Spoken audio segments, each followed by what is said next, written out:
Good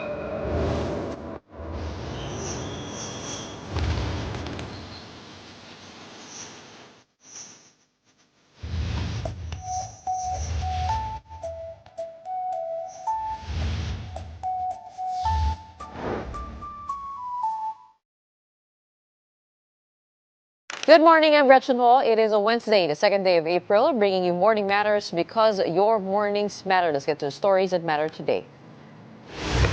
China-Taiwan tension escalates, and the Philippine Armed Forces Chief General Romeo Browner orders Northern Luzon Command to prepare for a potential Taiwan invasion. President Bongbong Marcos' cabinet members will skip Senate hearings on Duterte's arrest. Senator Amy questions the move, calling it inconsistent with prior presidential statements. And Myanmar earthquake death toll is expected to exceed 3,000. Welcome to our program, Morning Matters, where we talk about the issues you need to know for the rest of your day. Now, first on the agenda. The tension between China and Taiwan has escalated on a new level, and the Armed Forces of the Philippines Chief of Staff General Romeo Browner Jr. has directed the Northern Luzon Command to prepare for a potential invasion of Taiwan. Browner urged the command to expand its operations, stressing that if conflict erupts, the Philippines will inevitably be affected. He also emphasized that NOLCOM would lead rescue efforts for 250,000 OFWs in Taiwan if hostilities arise. Geopolitical analyst Don McLean-Hill weighed in on the issue, saying that any developments in Taiwan will directly impact the security interests of the Philippines. This comes amid escalating tensions in the Taiwan Strait, with China conducting large-scale military drills around Taiwan. NOLCOM is our frontliner here in the Northern Hemisphere. And as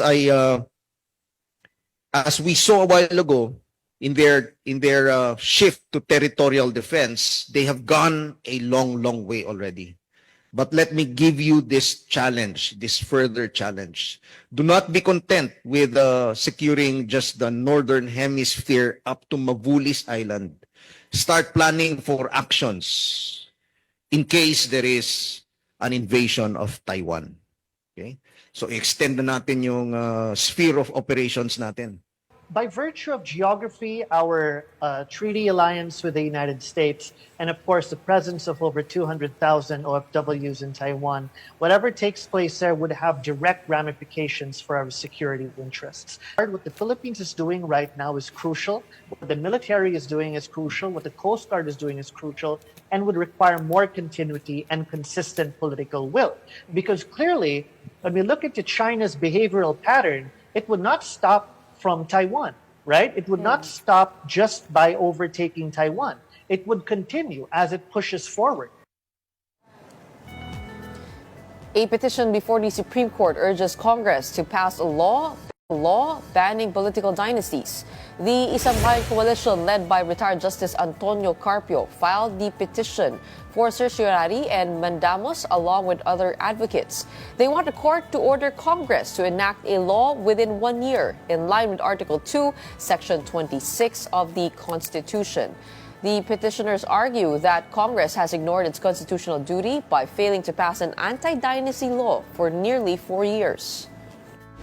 We are not the only ones. No, we are the third group that has filed a petition, and we are hoping. They say that the Congress is the purse, the executive is the sword, and the Supreme Court is the conscience of the nation. So, such having, it's time for the Supreme Court to come forward with something that it's a mandate of Congress, which they have not done for 38 years. Members of President Bongbong Marcos' cabinet will no longer attend Senate hearings on former President Rodrigo Duterte's arrest. Executive Secretary Lucas Bersamin said they must decline the invitation but remain open to cooperating through other legal channels. According to Bersamin, cabinet officials had already provided information during the March 20 hearing.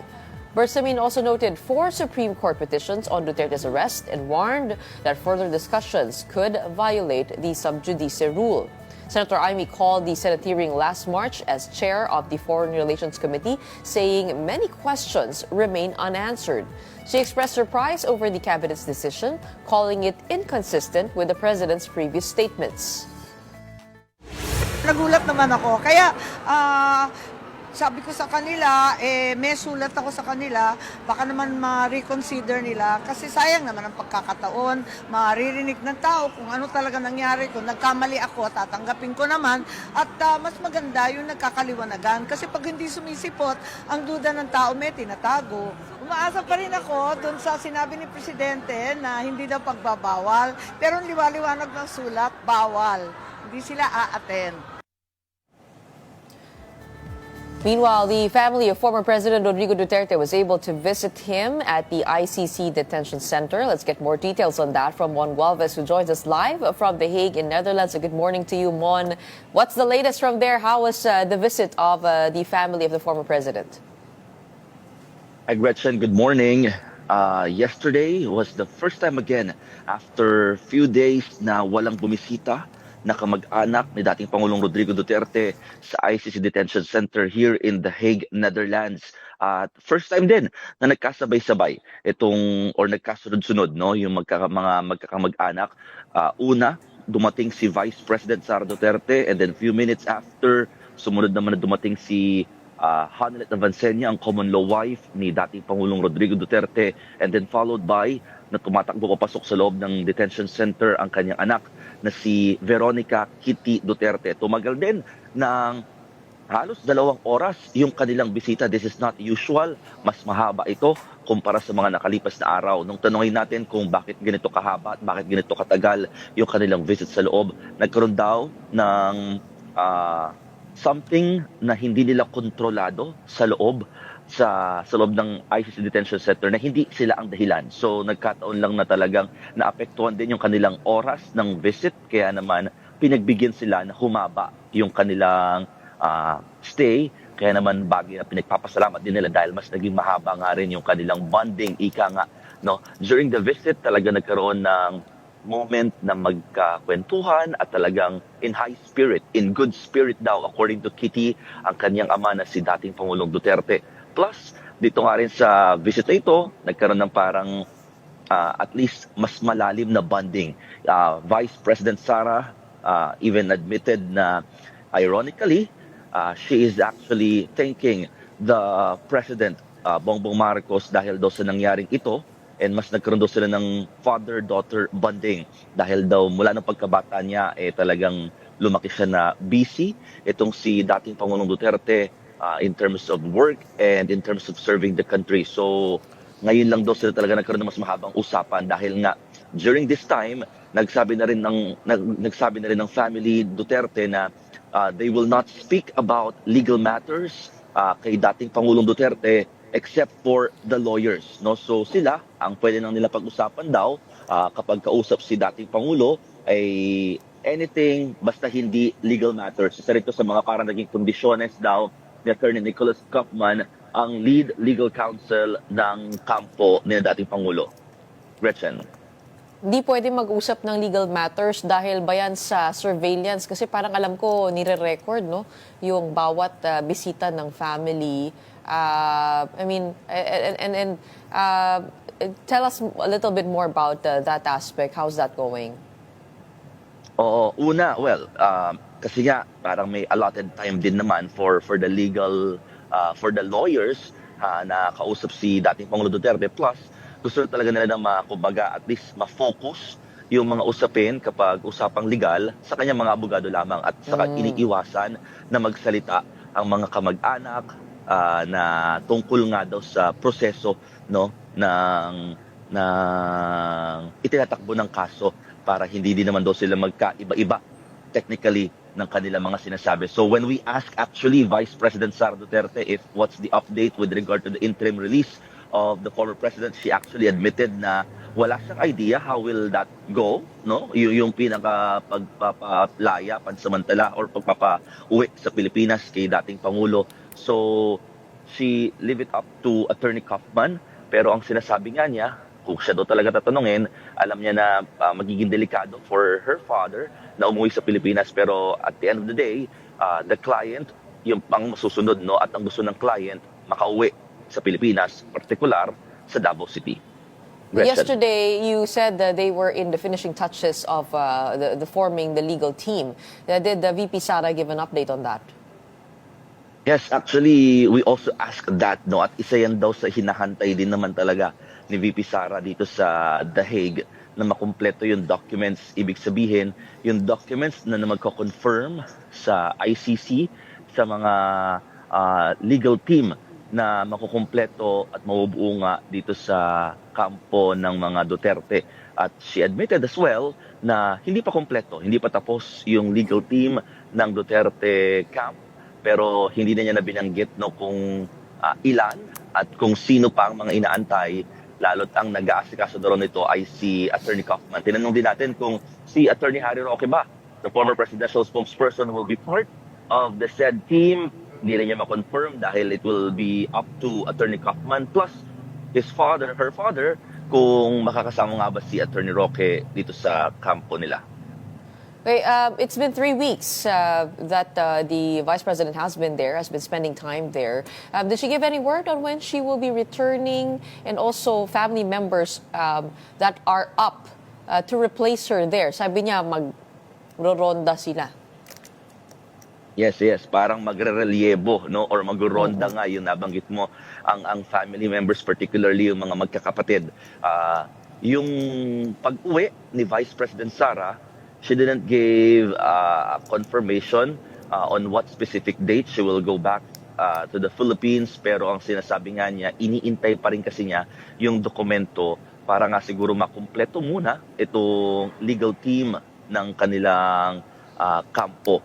Habang yung pagrelibuhan ng mga magkakapatid, Kitty actually said this, na they are already in communication with her brothers, no, si Mayor Baste at saka si Congressman Paulo, na pupunta rin at talaga magpapalitan sila, pero walang confirmation yet kung kailan, lalo't busy itong dalawa sa pangangampanya rin sa lokal. Pero one thing is for sure, there will be a children or of former president na makakasama pa rin niya sa The Hague.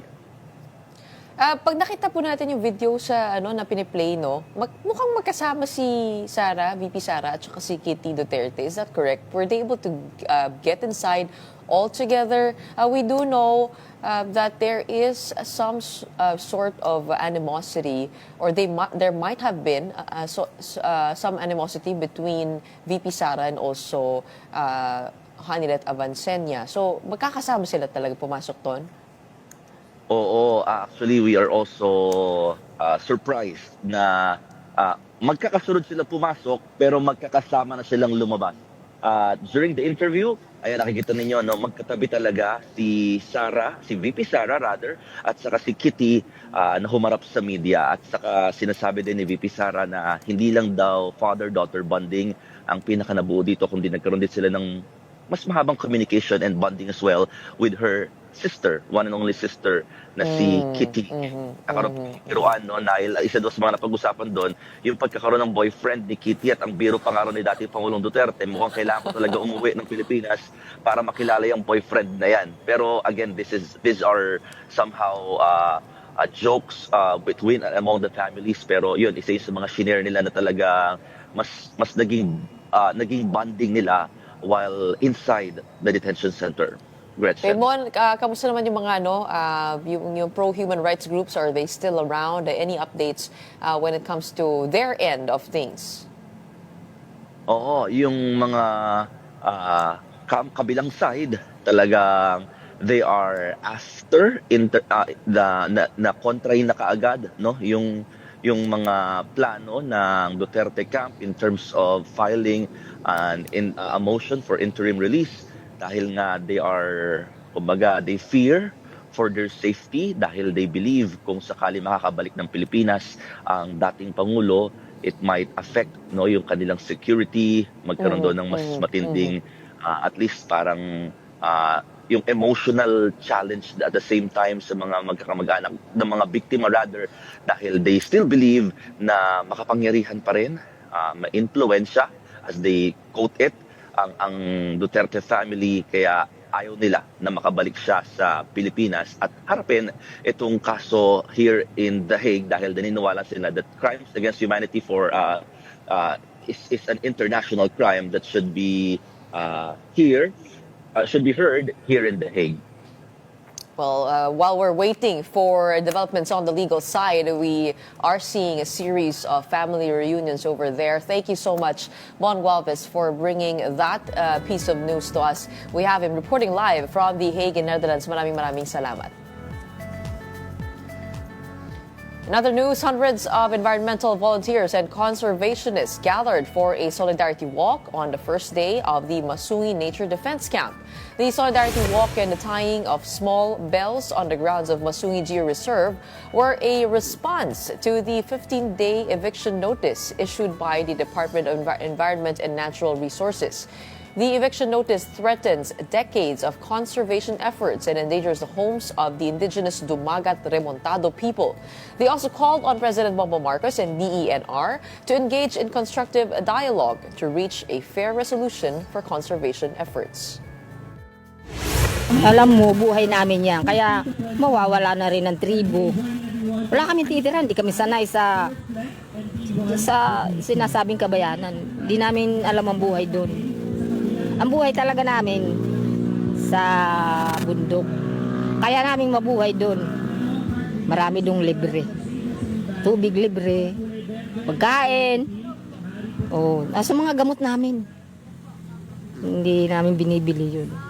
We stand our ground, no? As our legal representatives and Blue Star's legal representatives have said, they cannot enforce an eviction without going through court processes. Doing so would be illegal. No, so we hope that DNR at least opens room for dialogue and does not undertake violence or any activities that could compromise the security of the place even further. Don't go away. We'll be back with more stories right here at Morning Matters after the break.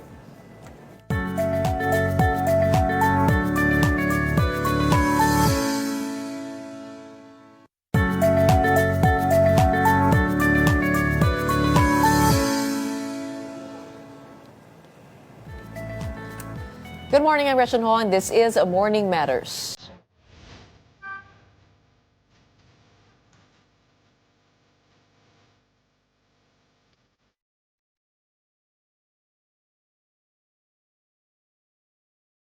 The death toll from the major tremor that hit Myanmar is expected to reach a 3,000 mark. Here's the report. Rescue workers kept on searching for survivors of last week's Myanmar earthquake, 4 days on from a disaster which has killed more than 2,700 people. Myanmar's military ruler said the death toll is expected to surpass 3,000. Aid groups, meanwhile, warned the window to find survivors was fast closing. One rescuer said they could smell decaying bodies under the rubble.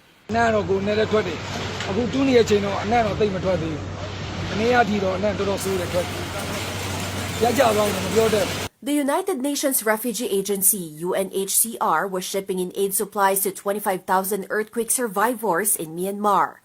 Shelter, clean water, and medicine are in short supply following Friday's earthquake. An official of the United Nations World Food Program called for more international funding to support the organization's urgent need to scale up its operation. It's difficult. As I mentioned, we were in the process of downsizing our operation because of a lack of funding. Now, very quickly, we need to upscale. So we can only do that with funding. And ideally, we get funding for our previous operations and this additional requirement. Without that, we will struggle. The Philippine government, for its part, has deployed a humanitarian contingent to Myanmar. The contingent consists of urban search and rescue teams from the military, as well as various public and private agencies. With the Philippines also sitting along the Pacific Ring of Fire, how vulnerable are we to a similar disaster? To answer that and more, we have on the show geologist and disaster risk reduction expert Mahar Lagmay joining us via Zoom. Good morning to you. Hi, good morning. Morning, Gretchen. Okay, Good morning. Every time, we talk, naalala ko lang, no? Laging may sakuna. Pero, these discussions have to be made. And we are seeing one of the biggest earthquakes in recent history in Myanmar being described as with words such as entire communities flattened, buildings toppled over, children and families with no homes to return to. Help us understand the extent and the gravity of the earthquake that happened over in Myanmar. Yes, it's probably the biggest in terms of the number of casualties. But there have been bigger earthquakes that have happened elsewhere in the world. So the magnitude 7.7 earthquake that happened in Myanmar is a shallow earthquake, or was a shallow earthquake, 10 kilometers depth. And when an earthquake of such magnitude happens and it's shallow and it's near a populated area, like for example in Mandalay, there's going to be a lot of casualties that will ensue. And the earthquake that happened actually reached even Bangkok. The long wavelengths earthquake made the high-rise buildings of Thailand to sway. And even some buildings collapsed, by the way, in Bangkok. Kumbaga parang nandito sa, kumari pagka drenowing natin, nandito sa taas yung earthquake na yun. Kaya mas apektado yung nasa taas na structures. Is that correct? Are we getting that correct? Pag malalim, ano yung magiging effect nun sa movement ng tectonic plates? So kapag yung earthquake nangyari, it releases energy. And the energy that is released is several times more powerful than releasing the energy of an atomic bomb. No? So if it happens underneath the surface of the earth, syempre magpo-propagate yung energy na yon in the form of seismic waves. Now, the nearer the source of that earthquake to a populated center, the more damaging it is. That means that if the earthquake, let's say, happened at a depth of about 400 kilometers, so malayo yun, nagdi-dissipate. If it's near the populated area, near the surface, like what happened in Myanmar, magnitude 7.7 at a depth of 10 kilometers, the source of the energy is quite near. Kumbaga nagpaputok ka ng bomba, mas malapit ka, mas tatamaan ka. Diba? Ganun lang yon. So it was a shallow earthquake near a populated center, and it devastated a lot of communities, destroyed a lot of buildings in Myanmar. Now, what happened dun sa earthquake na yon? There were some frequencies, no? Some waves that traveled very far. Ito yung mga long wavelength na nire-release ng earthquake, and it traveled all the way to Bangkok, about 1,000 kilometers away. Normally, mahina na dapat yun. Kasi parang 1,000 kilometers, ang Philippines from Apari to Davao is probably about 1,200 kilometers. So medyo malayo na yon. Dapat kung nagka-earthquake kunyari sa Davao, hindi na mararamdaman masyado sa Manila. But this was quite unusual na kahit 1,000 kilometers away, yung source ng earthquake, meron pa rin nangyaring devastation sa Bangkok. And it's because of the traveling of the long wavelengths na umabot hanggang Thailand. Well, given Myanmar's location and tectonic setup, how does its earthquake risk compare to the Philippines? Well, meron kasing... I sent you some slides, by the way, if you can show it. But if not, that's fine, no? Yung India kasi has been moving northwards and colliding with Asia. It has been happening throughout Earth's history, over millions of years, and because it's colliding, it developed the mountain ranges, including the Himalayas.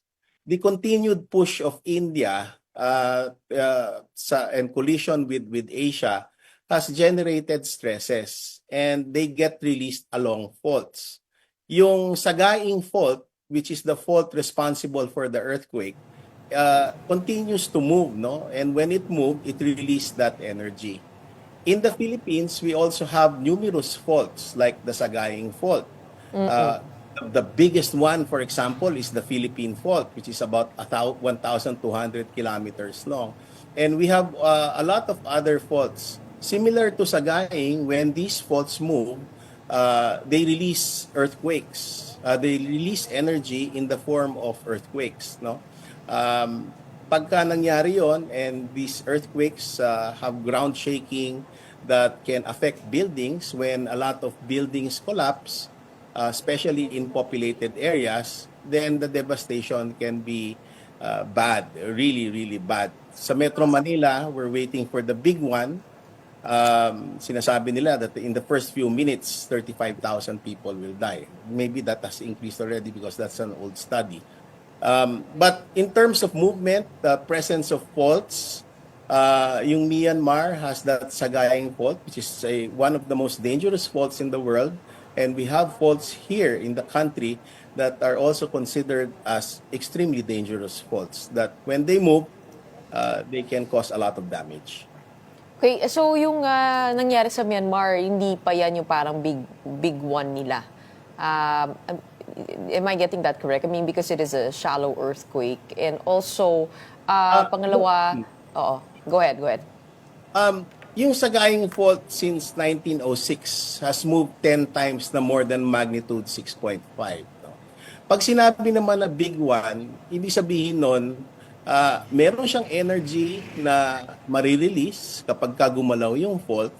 And then when it's near a populated area, and it can cause a lot of damage, and if people are vulnerable and not prepared, it can cause a lot of deaths, no? Yun naman talaga ang essence ng ibig sabihin ng big one, that there's the presence of a fault that has this potential to create damage in a populated.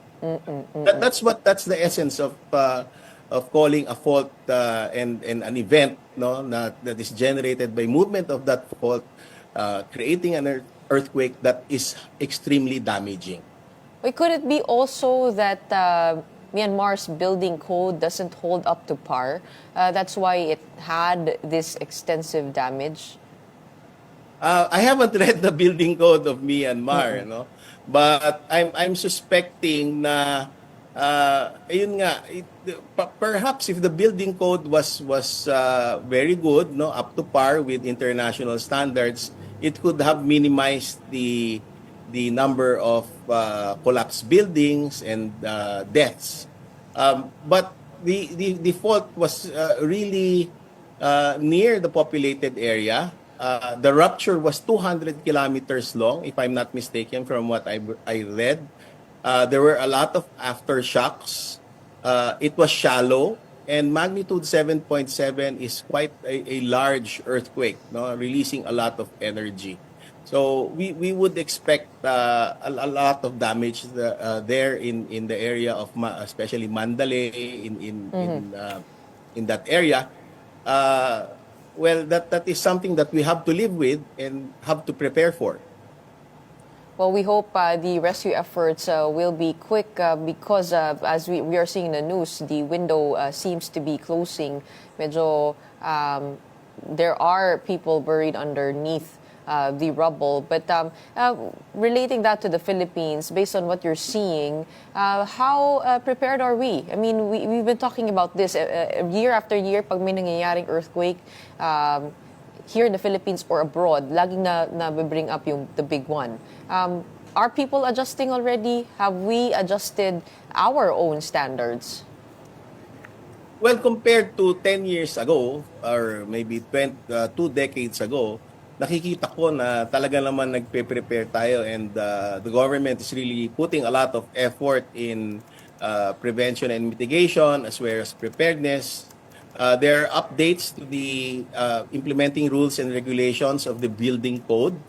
And it's important that if we follow strictly the building code, we might be able to reduce the damage or the casualties from earthquakes that threaten us constantly.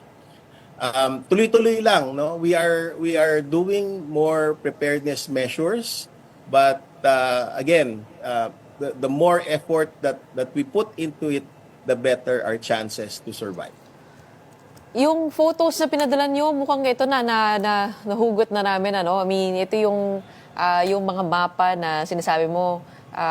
Let's play it. We have we are seeing the geography of Myanmar. Mukhang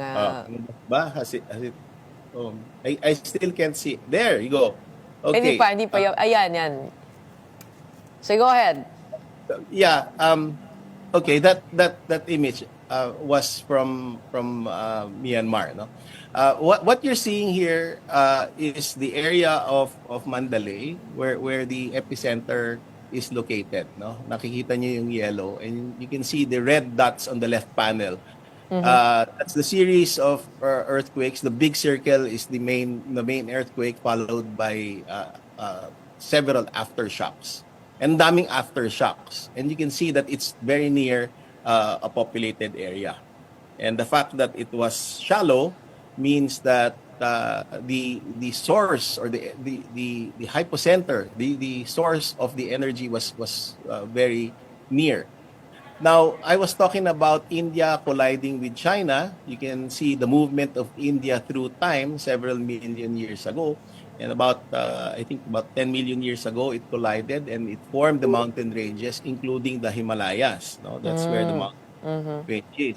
And you can see that there's a red line there showing the collision area between India and China, going roughly east-west and one going north-south through Myanmar.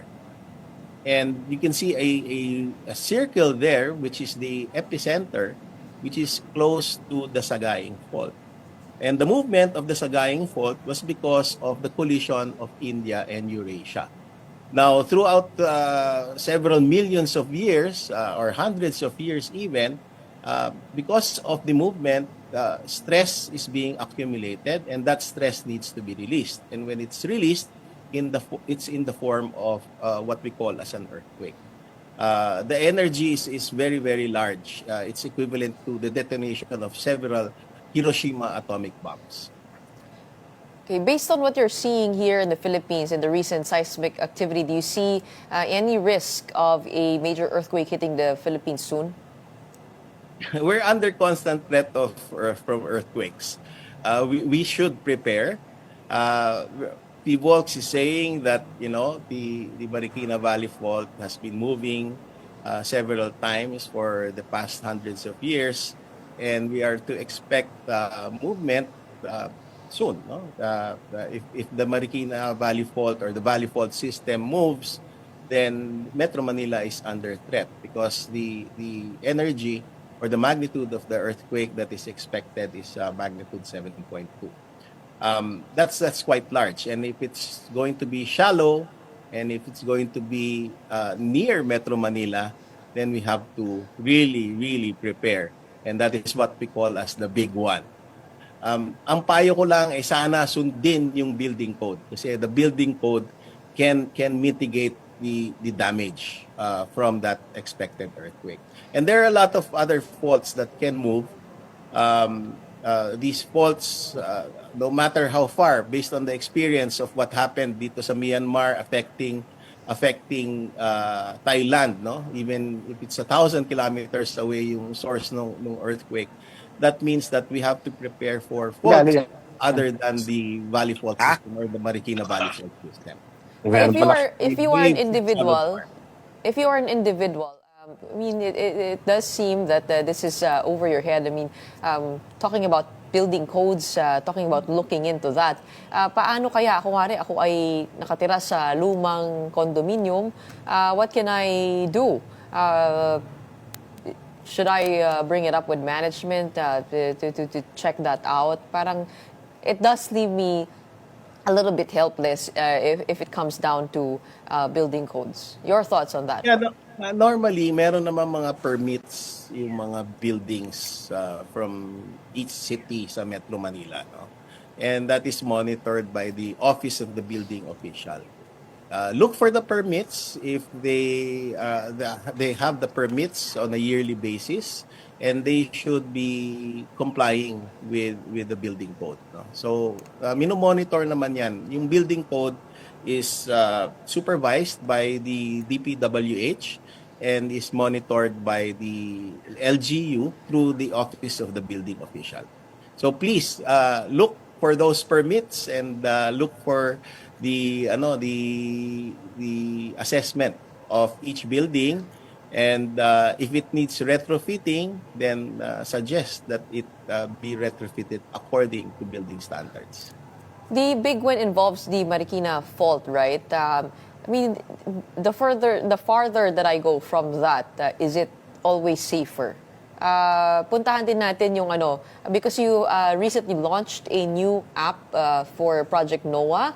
I mean, if I were looking for a home to move into, do you advise me to go farther? Does it really matter if it's the big one? Okay, meron tinatawag na magnitude and intensity, Gretchen. No? Magnitude is the energy at source. Okay?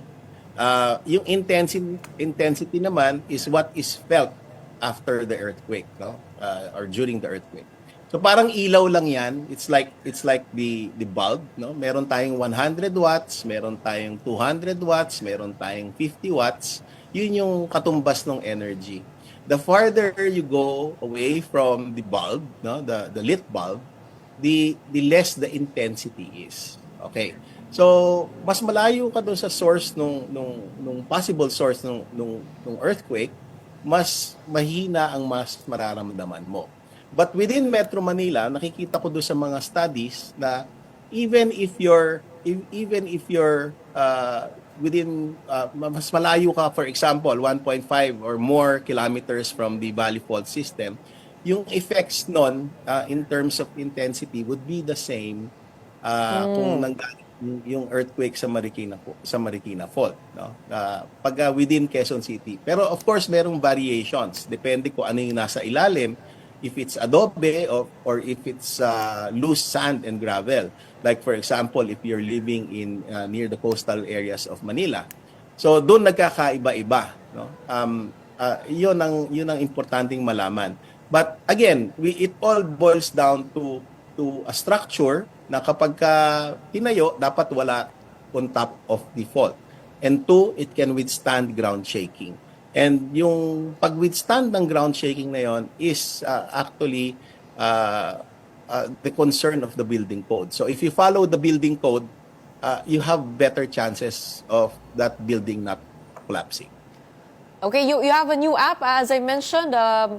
What can we see there in the new Project NOAA app? Pangbaha yun. Pangbaha yun, hindi pang earthquake. It's not for earthquake, pangbaha yun. But anyway, we released the NOAA app for iOS. You can download it for free. You can use it for your iPhone or iPad or MacBook. We released that also yung Android version a month ago. So, pwede nyo na. The flood maps are there. You can see other features. It can be useful in saving your loved ones' lives. Even your life, if you love yourself. Well, as we are constantly facing disaster, that will be tremendous help. Pero sana, sa sunod pating earthquake, meron na din para isang app lang pupuntahan, diba? Okay, although we're doing something about earthquakes, we've been creating shake tables, and we're looking also at seismic building instrumentation. Meron kasing requirements sa building code na kailangan merong mga seismometers or accelerographs sa buildings. We've been looking at the data that has been collected over a decade. And mukhang merong magagandang mga naiintindihan natin na bago, no? Yung response ng buildings sa mga earthquakes, particularly the Batangas earthquake, the Zambales earthquake, the Abra earthquake, and it's really going to be used to improve the building code. All right, maraming salamat. Thank you so much for explaining things to us and giving us the context of the Myanmar earthquake that just hit. Maraming salamat. We have Dr. Mahar Lagmay on the show. Maraming salamat din. Thank you for inviting. Stay tuned. Morning Matters will be back after the short break.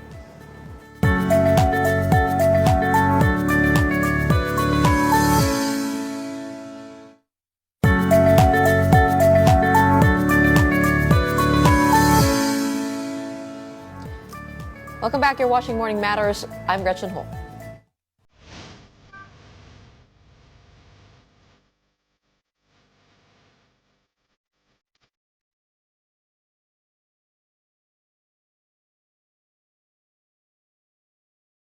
The Metropolitan Manila Development Authority, or MMDA, has issued a show-cause order to Gabriel Go, head of its Special Operations Group Strike Force, following his actions during a clearing operation on March 25. The controversy stemmed from a viral video wherein Go was seen berating a Quezon City police officer for illegal parking. In a statement, MMDA Chairman Attorney Don Artes emphasized the agency's commitment to accountability and due process. The MMDA has also reached out to the Philippine National Police and other agencies to ensure coordination and prevent further tensions. To further discuss this matter and other pressing issues, we are joined by Senator J.V. Ejercito on the show. Good morning to you, Senator. Yes, Gretchen, good morning. Good morning to all your televiewers. Ganda umaga sa inyo lahat. Okay, Senator, binatikos niyo po itong nangyari dito kay Gabriel Go at sa isang pulis na si Man Felipe of the Quezon City Police District Police Captain. This isn't the first time that the Gabriel went viral or has been posting videos of clearing operations. Ano po yung masasabi niyo dito sa incidenting ito? Is this distinct, clearly distinct? And wasn't he on his regular clearing operations? Well, Gretchen, I was also a former mayor, and I understand the challenges of every day of putting order, especially in Metro Manila. Napakahirap talaga niyan, yung enforcement. Marami rin talagang pasaway sa kalye, no? And I experienced all of those when I was mayor. But ito pong kay Gabriel Go, when I saw it's not, as you mentioned, it's not the first time, no? Yung sa police officer, what really the police officer was already apologetic, and yet he was still berating him. But Gretchen, yung two other videos that I saw were about two senior citizens, dalawang matanda, no, na tumirik yung sasakyan nila, and then it was towed, no? It was supposed to be towed. Hindi naman niya kasalanan. But for me, Gretchen, enforcement is really, I appreciate his passion for enforcing the laws and order in Metro Manila. But, a little bit of humanity would not hurt, no? Lalo na po yung na ko doon sa matanda na tumirik dahil yung baterya, so nakaharang yung L300, and yet tinuluyan pa rin niya, no? Sa akin, 'di ba, paano kung tatay mo 'yon? Lagay niya sa sarili niya yung sarili, 'di ba? I commend his passion, no? But I think it has to be with proper decorum and proper approach, Gretchen. I think he wants to be like Colonel Bong Nebria. But Colonel Bong Nebria, I remember, has the stature, be a mayor, a colonel, and he knows what he is saying, no? Hindi ganyan yung approach niya. So, sa akin na, I am hoping that Mr. Go would try to improve, no, next time yung kanyang approach po, no? I commend his passion, but I think he doesn't, power doesn't have to go into your head. I've been there also, being a former mayor. I understand the challenges. Gotcha. Are you calling for calm and composure? And speaking of the processes in doing that, is it legal to be actually videoing an operation? I mean, this is MMDA, this is not police operation. Pero ano po, meron po ba tayong batas tungkol doon o meron po tayong regulations tungkol doon na nagla-live yung mismong authority involved? Well, I think, Gretchen, that's the also it plays a vital a crucial role, no, yung alam mo naman tayo, even politicians for that matter, pag merong camera, iba na yung action, di ba? Pag naka-live tayo. So that's also one thing with Mr. Go, ano bang gusto niya, maging vlogger ba siya or to enforce the laws, no? Because Gretchen, we have to be realistic about it, that if it's live, you really behave differently. No, kumbaga, you are for the views, eh. You are conscious of your audience. No? So, yun lang. Dapat pag-aralan din po niyan ni MMDA Chair whether itong pag-video on operations would be allowed, because I don't think it is effective, no. Maaaring nagkakaroon siya ng fans, o akala niya nagkaka-fans siya, but I think it's minsan tulad nga niyon, as I mentioned earlier, Gretchen, those two old senior citizens that he accosted, na tinuluyan niya, no, parang no one is above the law for him, kahit na matanda ka, pero a little bit of humanity, masakit masakit sa puso panoorin, tao pa rin pa naman tayo, Gretchen. On the other hand, it can be argued that it does promote transparency over the operation. Itong video na to mukhang galing din sa kanila, no? Pero on the other hand naman, you are also putting in public private individuals. So I think that's a good thing to look into. But the Gabriel Go has said that he has an intention to visit Napolcom. Nangyari po ba yung meeting na yon? Parang he was on his way and there was an apology expected. What do you know of that? From what I heard from Commissioner Ralph Calinisan, that one apology would have settled all the issues. So I really don't know. Probably it did not push through, no, Gretchen. That's what the last thing I heard from Commissioner Ralph Calinisan. Well, Police Captain Man Felipe of the QCPD is expected to file a case for violation of the Data Privacy Act against MMDA official Gabriel Go. That is the latest on that. But let's go on to other matters. Speaking of videos, nakita rin natin yung video nung road rage sa Marilaki Highway nung isang araw. I mean, this isn't the first time that we're seeing that happen. Pero madalas po kayo, kasama rin kayo doon sa motorcade, doon sa Marilaki Highway. Madalas ba nangyayari yung ganito? Kasi may nakita ko sa comments na mayroon talaga doon na parang nagka-cut ng mga lane ng sasakyan. I mean, what information have you gotten from your own circle of riders in Marilaki Highway about what happened? Well, Gretchen, parang yung mga road rage cases have been happening frequently recently. Probably it's because of the weather also, no? Napakainit talaga ngayon. In fact, ako I refrain from riding right now from 10 o'clock to 3 o'clock, no? Napakainit. Probably it has some effect to the attitude of riders and also drivers, no?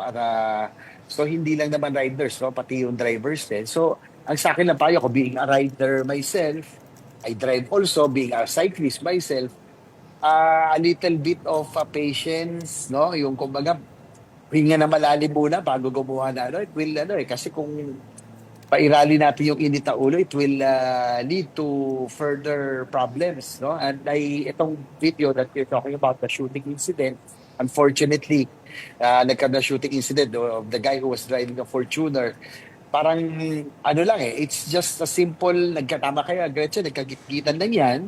Kaya lang, I think both were at fault, no? Na sana pinalagpas na lang nila, no? Sana wala nangyari ganito. Naghabulan pa, no? So both sides, and then tumigil, yun nga lang, gun ban ngayon, hindi siya dapat if you have a weapon, you have to think twice. Dapat for self-defense lang talaga yan. It's never really intended to harm anybody. So I sympathize with the riders. Pero sayang, no? Itong nagda-drive ng Fortuner, the businessman. Kawawa yung anak niya, even his wife, no? Who was hit.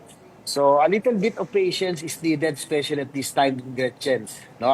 Ako, rider ako, I understand the predicament of riders, especially in this heat right now. Talaga napakahirap din.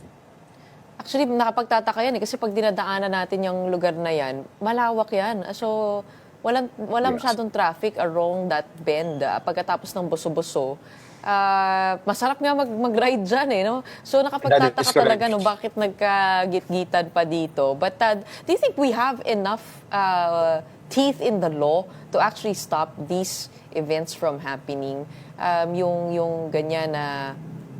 I mean, syempre road rage, hindi naman inaasahan, uminit lang yung ulo. Pero, pati yung mga pag-video, katulad nung Superman, yung nagsusuperman stunt dyan sa Marilaki Highway. How are our motorcycle legislation or our laws like? Do we have enough teeth in the law to punish acts like these? I think, Gertrude, we have enough laws. No, it's just a matter of enforcement. Like yung sa Marilaki, as you mentioned, I'm sure you're familiar with that. You are correct. No, that is a wide lane. No, maganda. Enough room for everybody. And Marilaki is it's the Rizal's top tourist drawer. No, kasi napakaganda dyan. Nice views, nice coffee shops, and everything. Unfortunately, the past few years. Some, hindi naman lahat ng riders, so there are some, yung mga pasaway na who are performing stunts, who are trying to make using Marilaki as a racetrack, which should not be. That's why, Gretchen, a few months ago, together with the riding community, with Kuya Kim and others, with the PNP, we had make Marilaki safe ride again. No? But right now, I would like to commend the HPG, the Police Provincial Office of Rizal, and the LGUs now for enforcing order in Marilaki. And they have been manning checkpoints right now. So at least now, I'm hoping that we can make Marilaki really safe again. Kasi sayang yung Gretchen, yung mga coffee shops, pop-up coffee shops, restaurants. And a lot of families go there really. Couples, families, really to enjoy the views. No? So I'm hoping that mawala na talaga itong mga pasaway. As a rider myself, I'm appealing to them not to make or treat Marilaki as a racetrack. Meron tayong racetrack, hindi yan racetrack. No? We have to enjoy the views and respect each other. Respect the riders, respect the drivers, and especially the families that are going there. Maybe more police force, constant presence of police would help. Tama po kayo, no, dun sa kung saan nangyari yung Superman stunt, ay pinagbawal na yung pagtambay dun sa may Manukan, malapit lang doon. At saka, ngayon nakikita natin, pero syempre there are concerns over how long this could actually last. Diba? Again, Gretchen, I think it's also yung mga naging dyan, yung naging practice because there are a lot of camera, yung mga photographers in those areas. So, yung mga riders na iba, they're performing their stunts or trying to show their skills kasi nga for the views din. So, yun din ang naging problema dyan. It's for the views. Pag may camera talaga, nag-iiba yung behavior ng tao eh. So, yan yung mga sigurong pagbawalan na because it's not doing the riding community or the motorists any good, Gretchen. The landscape is definitely changing from police or MMDA operations moving over to motorcycle stunts in Marilaki Highway. Very, very performative. It does make you that way, but mga bagong problema na kailangan tignan dahil na rin sa pag-usbong ng teknolohiya. Meanwhile, maraming salamat po. Marami pa tayong tatanungin pero wala tayong oras. Sa susunod na lang po, thank you so much for your time. Thank you, Gretchen. Ingat lagi sa ride. Senator J.V. Ejercito on Morning Matters. And that's it for today's episode of Morning Matters. My name is Gretchen Ho. We are One News, all sides, all the time.